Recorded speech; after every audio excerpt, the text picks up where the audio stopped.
અંકલેશ્વરમાં બને વિના મોબાઈલની ચોરીની આશંકાએ શાળાએ તેના મિત્રો સાથે મળીને એક યુવાનની હત્યા કરતા ચકચાર મચી જવા પામી છે।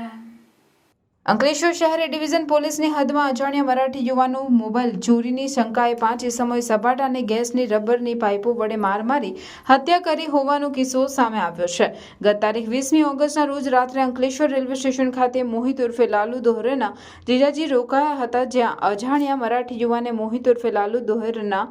જીજાજીનો મોબાઈલ ફોન ચોરી કર્યાની શંકા રાખી ચોરી થયેલ ફોન કઢાવવા માટે મોહિત ઉર્ફે લાલુ દોહરે અને તેના જીજાજી તેમજ જીજાજીના મિત્રએ મરાઠી યુવાનો ઉદલસિંહ પુત્તુલાલ દોહરેની રિક્ષામાં અપહરણ કરી અલગ અલગ જગ્યાએ ફેરવી નોટિફાઈડ ઓફિસ પાસે લાકડાના સપાટાનો માર માર્યો હતો।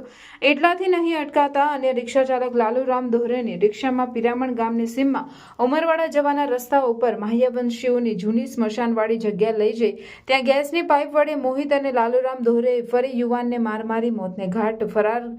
થઈ ગયા હતા। પોલીસે ગણતરીના કલાકોમાં ઉદલસિંહ પંતુલાલ દોહરે અને લાલુરામ દોહરેની ધરપકડ કરી કાયદેસરની કાર્યવાહી હાથ ધરી છે।